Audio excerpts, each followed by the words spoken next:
오늘 말씀은 긍휼과 제사입니다. 주님께서는 분명히 말씀해 주고 있습니다. 내가 긍휼을 원하고 제사를 원치 아니하신다고 말씀해 주십니다. 하나님의 성품을 한마디로 잘 표현한 곳이 바로 오늘 본문 말씀입니다. 표현해 주고 있습니다. 하나님이 우리를 사랑하시는 사랑을 우리가 알고 믿었노니 하나님은 사랑이시라. 사랑 안에 거하는 자는 하나님 안에 거하고 하나님도 그 안에 거하시느니라 하고 요한일서 4장 16절에서는 말씀해 주고 있습니다. 하나님께서는 사랑이십니다. 그렇기 때문에 사랑 안에 거하는 자는 하나님 안에 거하는 자요. 하나님도 그 사람 안에 함께 거하심을 분명히 말씀해 주고 있습니다. 그러나 우리는 입술로는 하나님을 사랑한다고 합니다. 또한 그러면서도 우리가 형제자매를 사랑할 수 없다면 그 사랑은 잘못된 사랑이요, 거짓 사랑입니다. 그러나 우리가 하나님을 사랑하고 형제자매를 사랑한다면, 그들을 긍휼히 여기고 불쌍히 여긴다면 하나님의 사랑은 우리 안에 거하고 우리 또한 하나님의 사랑 안에 있음을 볼 수 있습니다. 사랑이 아니시라면 하나님은 그의 독생자를 이 땅에 보내실 이유도 없었습니다. 하나님은 사랑이시기 때문에, 그리고 죄인된 자들을 사랑하셨기에 독생자 예수 그리스도를 이 땅에 보내주시고 우리의 죄의 짐을 대신 지시게 하셨습니다. 예수님께서도 그토록 고난을 당하실 필요가 없으셨습니다. 사랑은 율법을 초월하며 사랑은 독생자를 이 땅에 보내시기까지 하셨으며 사랑은 능히 주님으로 하여금 십자가를 지시기까지 하셨습니다. 우리가 하나님을 사랑하고 이웃을 사랑한다고 하지만 그 사랑은 우리에게서 나온 것이 아니라 하나님께로부터 나왔다는 사실을 우리는 알아야 할 것입니다. 사랑은 여기 있으니 우리가 하나님을 사랑한 것이 아니요 오직 하나님이 우리를 사랑하사 우리 죄를 위하여 화목제로 그 아들을 보내셨음이라고 요한일서 4장 10절에서는 말씀해 주셨습니다. 사랑은 하나님 앞에, 하나님 안에 있습니다.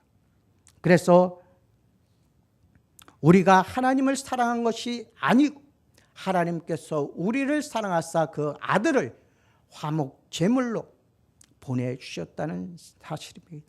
속죄 제물로 보내주셨습니다. 이처럼 하나님이 우리에게 그의 온갖 사랑을 다 쏟으셨기 때문에 우리에게 바라시는 것 또한 사랑입니다. 내가 긍휼을 원하고 제사를 원치 아니라고 하신 말씀이 참뜻이 여기에 있습니다. 첫째로 긍휼보다 제사에 앞선 이스라엘 백성들을 볼 수 있습니다. 주님은 바리새인들을 향하여 호세아 6장 6절에 있는 말씀을 인용하여 이렇게 말씀해 주고 있습니다. 너희는 가서 내가 긍휼을 원하고 제사를 원치 아니하노라 하신 뜻이 무엇인지 배우라고 말입니다. 이 말씀에 의미하는 바는 하나님을 섬기는 자는 어떤 예배 의식보다 사랑이 중요하며 하나님이 어떤 분이신가를 아는 일이 제사를 드리는 일보다 중요함을 말씀해 주고 있습니다. 예수님 당시 바리새인들이나 서기관들은 율법 의식에 얽매여 사랑을 버리고 말았습니다. 하나님께서 하나님께 대한 사랑 없이 제단에 제물을 드렸습니다. 그리고 예배를 드렸습니다. 사랑 없는 예배는 헛된 것이요 사랑 없는 제사는 또한 헛된 것임을 이들은 깨닫지를 못한 것입니다. 자기 죄에 대하여 회개 없이 제물을 드렸습니다. 이웃에 대한 사랑 없이 율법으로 정죄하고 판단하였습니다. 하나님은 이 같은 이스라엘의 제사를 원치 아니하시고 선지자들을 통하여 그들의 사랑을 가지고 행하고 하나님을 경외하는 지식을 가지라고 말씀하신 것입니다. 하나님은 이런 그들의 행위에 대하여 그것이 내게 무거운 짐이라 내가 지기에 곤비하였느니라고 탄식하십니다. 첫째로 이스라엘은 하나님께 보이러 성전을 찾았습니다. 너희가 내 앞에 보이러 오니 그것을 누가 너희에게 요구하였느냐?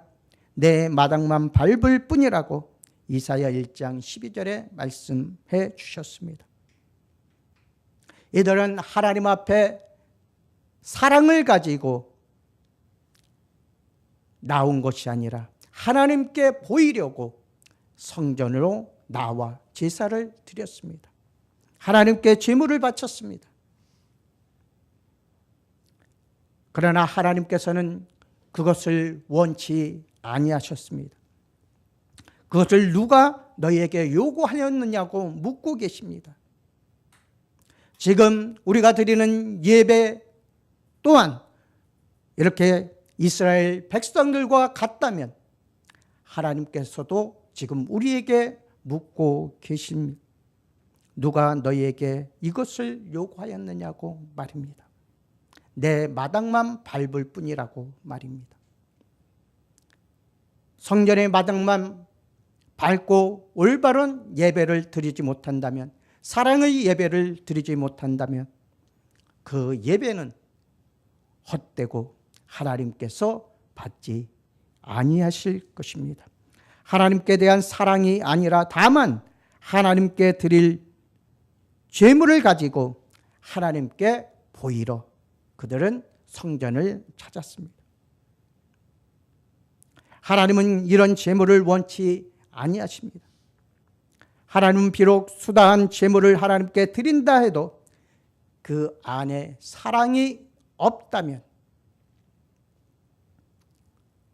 그 제물은 받지 아니하신다는 사실입니다. 둘째로 이스라엘은 제사를 드리면서도 악을 행하였습니다. 헛된 제물을 다시 가져오지 말라. 분향은 나의 가증이 여기는 바요. 월삭과 안식일과 대회로 모이는 것도 그러하니 성회와 아울러 악을 행하는 것을 내가 견디지 못하노라고 이사야 1장 13절에서 말씀해 주고 있습니다. 이들의 제물은 헛된 것이었습니다. 그리고 제물을 드리면서도 하나님의 말씀을 들으면서도 이들은 악을 행하였습니다. 하나님과 더불어 우상을 섬겼고 하나님과 더불어 세상 것을 위하여 살아갔습니다. 재물을 위하여 살아갔습니다. 그렇기 때문에 하나님께서는 그들이 드리는 것을 가증히 여기시고 받지 아니하셨다는 사실입니다. 아무리 좋은 것으로 분향해도 월삭과 안식일과 대회로 모이는 일에 열심을 내어도 그 안에 하나님께 대한 사랑이 없으면 그 분향의 가증한 것이 되고 하나님이 견디지 못할 무거운 짐이 된다는 사실입니다. 우리는 이러한 삶을 살아서는 아니 됩니다. 하나님께 제사를 드리면서 하나님께 예배를 드리면서 하나님의 말씀 안에서 살아간다고 하면서 그 가운데 악을 행하는 삶을 살지 말아야 합니다. 하나님께서 그 짐을 무거워하십니다. 또한 가증한 것으로 여기시고 받지 아니하십니다. 셋째로 하나님은 예나 지금이나 긍휼과 인애가 없는 제사를 기뻐하지 않습니다. 오늘 우리가 드리는 예배는 구약 제사의 연장으로 볼 수 있습니다. 계시란 제사란 죄사함을 받으려는 예배 행위입니다. 자신의 죄를 용서받으려는 제사를 하나님께 드리려면 자기도 이웃에게 긍휼과 인애를 베풀어 그들의 죄를 용서해 주는 삶을 살아야 합니다. 하나님께서 요구하시는 것도 바로 그러한 삶입니다. 이스라엘 백성들은 그러한 삶을 살지 못하였습니다. 하나님 보시기에 가증한 삶을 살았고 외식하는 삶을 살았고 또한 남에게 보이려고 하는 삶을 살았습니다. 그렇게 주님으로부터 외식하는 자들아, 독사의 자식들아 하는 저주의 말씀을 듣게 되었고 그들은 하나님의 나라에서 멀어지는 삶을 살게 되었던 사실을 우리는 볼 수 있습니다. 둘째로 하나님이 나타나신 죄인에 대한 긍휼과 인애를 찾아볼 수 있습니다. 하나님은 죄인들에 대한 긍휼과 인애를 그의 독생자를 세상에 보내신 것으로 확증해 보이셨습니다. 하나님은 죄인들이 그 죄로 인하여 죽는 것을 기뻐하지 아니하셨습니까? 죄인들이 회개하고 돌이켜 하나님께로 돌아오기를 원하고 계셨습니다. 그리고 그 사명을 위하여 선지자들을 보내시고 또한 예수 그리스도를 보내주셔서 바른 예배자로 살아가게 하셨습니다.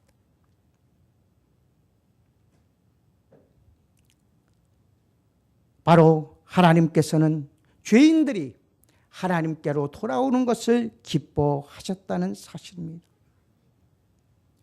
하나님도 이런 악인에 대하여 긍휼과 인내를 베푸시거늘 우리들이 내 형제에 대하여 이웃에 대하여 또한 죄를 정죄하고 미워한다면 그 같은 사람의 죄사를 어찌 받으시며 그 같은 예배를 하나님께서 어찌 기뻐하시겠습니까? 우리들은 온전히 회개하고 온전한 모습으로 주께로 돌이켜야 할 것입니다. 참된 예배를 하나님께 드려야 할 것입니다.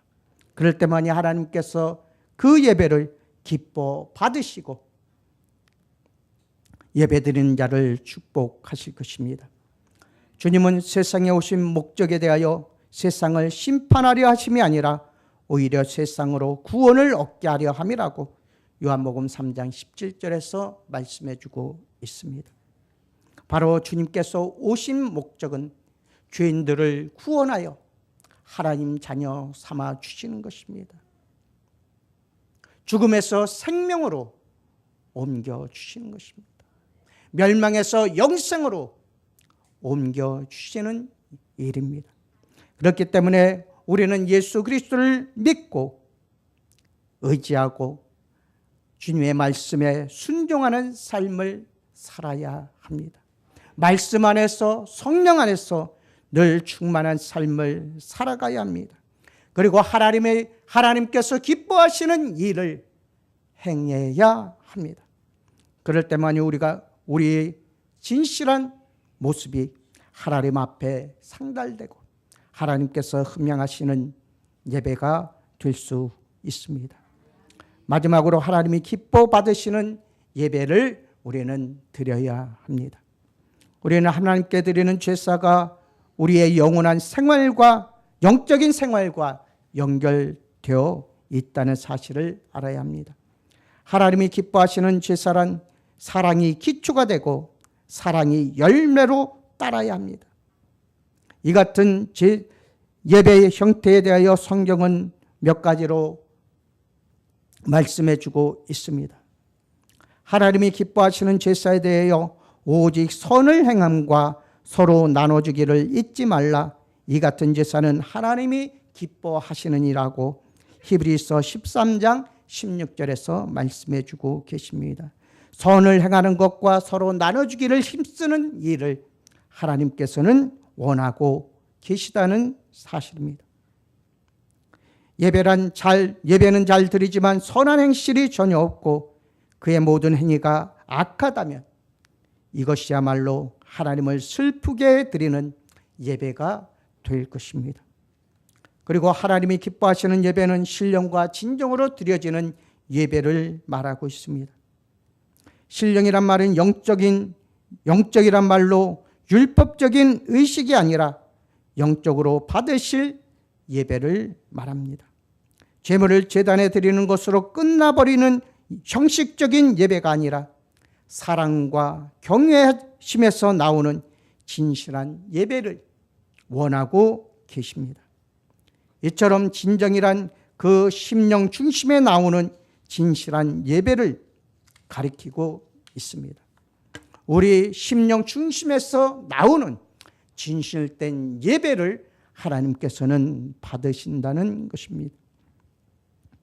그리고 몸으로 드리는 산 제사가 있습니다.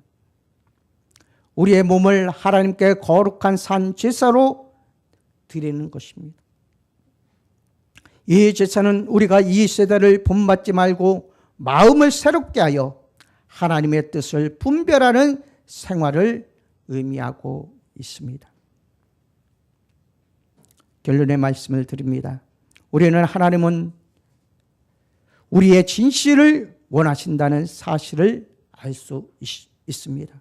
외식하는 것, 성전 마당만 밟는 것, 형식적으로 드리는 것을 하나님께서는 원치 않으십니다. 그 진실은 사랑에서만 나오게 됩니다. 긍휼에서만 나오게 됩니다. 우리의 예배가 참으로 이 같은 예배로 하나님이 기뻐하시는 예배가 되려면 하나님을 사랑하는 뜨거운 심령과 이웃을 사랑하는 마음으로 우리의 심령이 변화를 받아야 한다는 사실입니다. 우리의 심령이 변화 없이는 이러한 진실한 예배를 드릴 수 없기 때문입니다. 주여 주여 하는 자가 하나님의 나라에 들어가는 것이 아니요 오직 하나님의 뜻대로 행하는 자라야 하나님 나라에 들어갈 수 있다고 하였습니다. 달란트를 갑절이나 남긴 자만이 주님의 즐거움에 참여할 수 있다고 말씀해 주셨습니다. 우리 모든 성도들은 이러한 진실한 예배를 하나님을 사랑하는 뜨거운 심령과 이웃을 사랑하는 뜨거운 마음으로 변화를 받아 온전한 예배, 하나님께서 받으실 만한 귀한 예배를 드리는, 그리고 사랑과 긍휼함으로 아버지를 사랑하고 이웃을 사랑하는 삶을 살아가는 귀한 성도들 되시기를 주님의 이름으로 축원합니다. 기도하겠습니다.